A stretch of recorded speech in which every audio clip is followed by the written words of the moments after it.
Wyldside Radio Show, the wildest radio show on the planet. Cory here on the Wyldside Radio Show, broadcasting once again from Pryor, Oklahoma, rounding it all up, the fourth day right here at Rocklahoma. I got a huge surprise, especially a huge surprise for you ladies out there. Yes, we've got the band Nelson in here. We got Gunnar Matthew. Our chick band is in the studio. That's the reason why we started playing guitar. Anybody telling you any different? A liar. That's correct. Is that how it works? That's how it works. That's how it works. Right. Levels the playing field. Well, you guys were the lady girls. You were killers. Well, hey, that's what it's all about. I mean, not saying you are now. Well, no, not now, but I mean... You can take a guy who's a 6 and make him a 10. You know, that's pretty cool. Tell me this. What was it like, coming back to, since your roots to a venue like this? Oh, this is great. We've actually been hearing about this for ever since it started out. Mark Slaughter, a good friend of ours, actually played the first year. Right. Came back raving about it, said it was a great time. So we wanted to play, but we wanted to be right. And this is the right year for us. We've got Bobby Rock, the original drummer for Nelson, back on drums. Neil Zaza, incredible guitar player on guitar.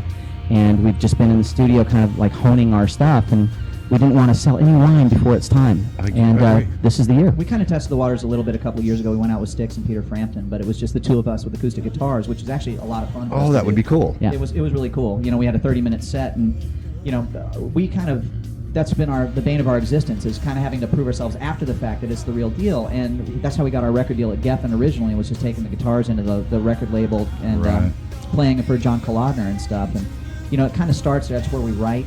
But it's kind of a tour de force, just the two of us doing that. And then when we surround ourselves with guys of this caliber, it's the bigness. There's nothing like a big stage. There's nothing like 106-degree weather in the middle of farmland. There's nothing like hot chicks in bikinis filming you when you're on radio. Yes, you like that too. I like it. It happens to us every day. I like it. That's right. Well, you guys have been very busy, even not just doing your own band. You guys got a lot of other stuff that's going on. Yeah, that's been a good and a bad thing. I think there's something to be said about the power of focus, but it's kind of nice when you've got people calling you and they want you to do different things. Matthew was was asked to tour with Avril Lavigne. I was asked to be Cat Stevens' lead guitar player. Wow. There's all kinds of stuff cooking on that front, but we've put our heads together and realized just because you can do something doesn't necessarily mean you should. You only have a certain amount of years to live. So and the time is now for this sort of thing. We're working on 2 projects, full force, and that's it. And we've got Nelson, the rock band, that we're pushing, and we're going to go out and tour off of a new record that we're making for Frontiers.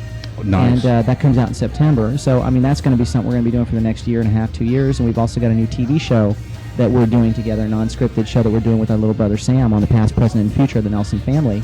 And that's being shot by the girl who did all the behind-the-music episodes. That's cool. Now, where can everybody find out about this information? Of course, the website? The website, yeah. We've got NelsonRockBand.com, or we have The Nelson Brothers, if you can't remember that. The Nelson Brothers. And if you spell Nelson, you're going to end up at a plumber's site. Correct. Right, you have to have The Nelson Brothers all spelled out. Otherwise, you get a plumber. The Nelson. The Nelson Brothers, right. TheNelsonBand.com. And just so no one's confused. It is The Nelson Brothers. That's right. That's right. Here... some other cool stuff that you guys were doing too. You guys were doing the gig on the Caribbean cruise. Well, those are working cool vacations. It's pretty cool. I mean, think about this. They fly you in.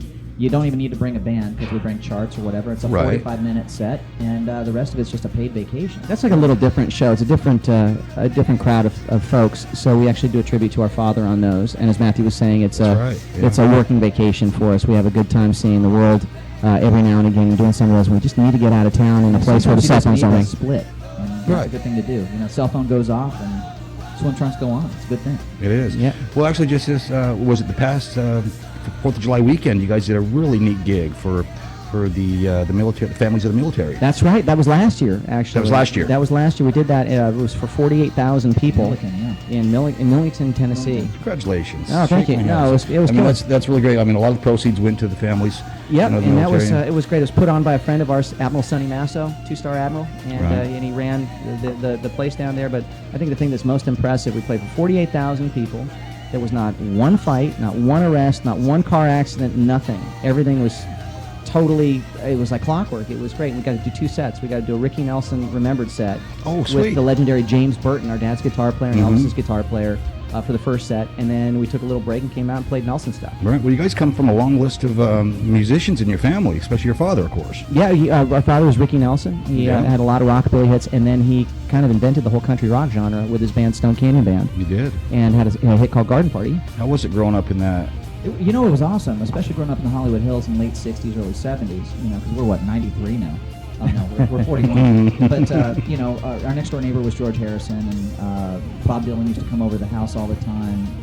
Our babysitter was Mama Cass Elliott. Can you do a good Bob Dylan, How does it feel? That was a good one. Thank you. There we go. I love the So guy. I feel Bob so Dylan lucky. on a good night or a bad night? Yeah, I've either seen him on or. both. Yeah. Our dad cut a lot of Dylan songs, but the thing was cool was Dylan always, he grew up with our dad's music. And at that time, our dad was taking a little break because the television show was over. And it was Dylan and guys like Harrison that talked him into writing his own music for the first time, and that's where the Stone Canyon Band thing came from. And that's what we learned from growing up in that whole country rock thing, and the singer-songwriter era in California. It was very, it was something we really grabbed onto and something that we've kind of kept on doing, no matter what our music has done. And here we are, we're kind of going back to the heavier side now, which is kind of fun.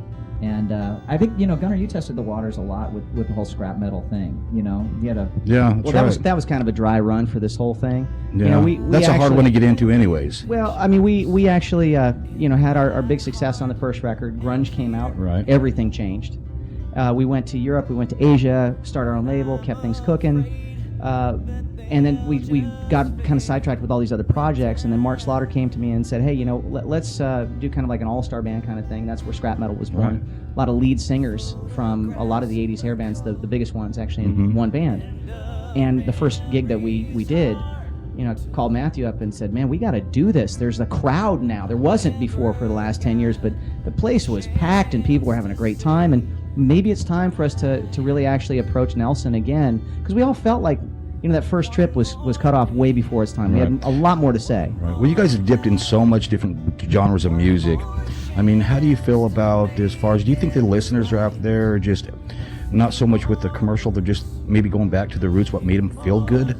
I think because that's there's really nothing on the commercials that's I really think grasping. remember the era that MTV was born in. There were Right. so many different bands, different styles of music, singles, everything on the same channel, and people just gravitated to what they liked. And I think that's a real problem when it's only in America here where people really get format crazy. They put on the blinders and they try to do that. Over in Europe it doesn't happen that way. People just play what they like or what's requested. I think the internet's a great equalizer.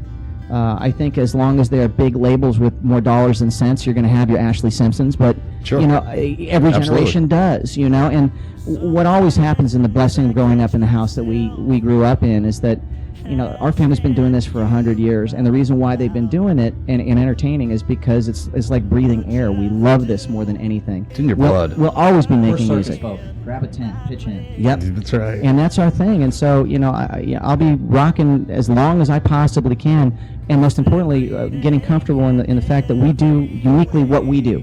We don't care what anybody else is doing, and when we had our most success, and I think when anybody has their most success, they really don't care about keeping up with the Joneses. They just want to find out what's unique and special about them and do that. And I think with this new record that we got cooking, that's exactly what we're going to be doing. That's good. Well, you know what? I know you guys got a busy schedule today. I want to say thank you for being on the Wyldside Radio Show. Thank you. We wish you nothing but the best of luck with your future endeavors, and we Thank look you, forward to ladies. seeing you guys today at 4:45 on stage. Right? Awesome. What's left of us? That's Sounds right. good. There you go, my friends. You just tuned to the Wyldside Show. We got the Nilsons here, Matthew and Gunnar. Stick around. I still got great music coming from you from Rocklahoma. And that's right, the best interviews. You got your dirty little feet. Wyldside Radio Show. The best 80s music.